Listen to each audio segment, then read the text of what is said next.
Welcome back to another review. Today's movie I want to talk about is the latest Disney Pixar movie, Coco. Obviously, I was excited for this movie because it's Pixar. Pretty much anything Disney and Pixar I will watch, but unfortunately, I didn't get the time nor the money to see it. I had to find a much later time to watch it. But now that I finally saw it, how does it compare to the previous Pixar movies? Let's figure it out. In the film, it is Dia de los Muertos.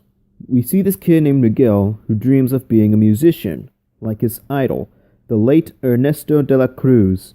His family bans the tradition of music like it's a curse.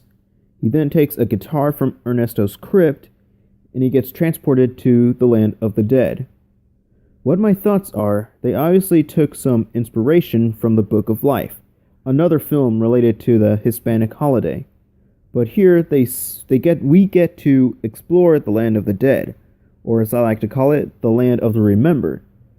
There are a couple of twists and turns in the second half of the film, which I don't want to spoil obviously, but you'll be surprisingly shocked to see.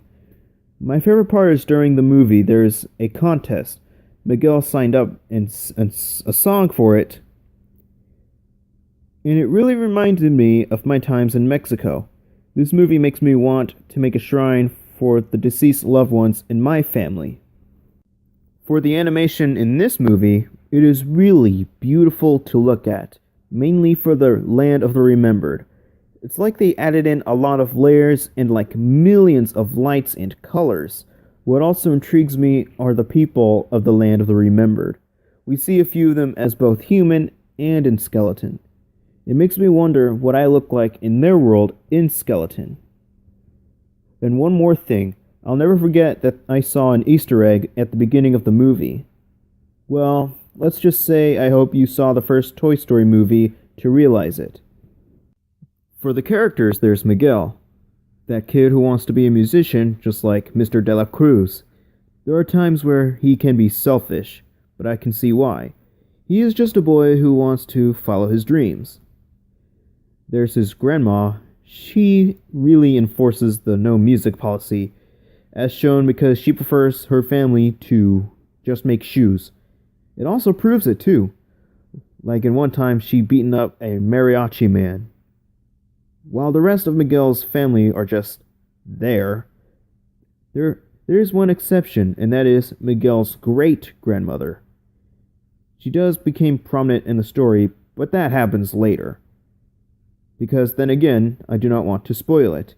And then there's Dante, a street dog that follows Miguel everywhere, literally. The family has this no street pets policy also. And then there's Hector, a con man who tries to travel to the land of the living to see a loved one who still remembers him. For me, he is the best character here. The film slowly starts to make me care for the guy. And then when that big twist came in, it makes me care for him even more. And then there's the late Ernesto de la Cruz, the famous musician, I don't know what just happened there, who Miguel idolizes.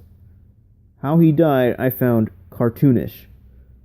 And with that twist I kept bringing up about, you'll be gasping out of the unexpected. And now for my final thoughts.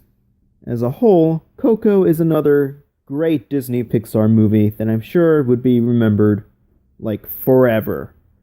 There are a couple of characters that I can take a bit to adjust. It's still worth being in the land of the remembered. Pun intended, of course. I'm going to give Coco a 9.5 out of 10. Darn. First, I became late of seeing Moana last year, and now I'm late of seeing Coco. Hopefully history won't repeat itself when Wreck-It Ralph 2 comes out this year. So everyone, thanks so much for watching.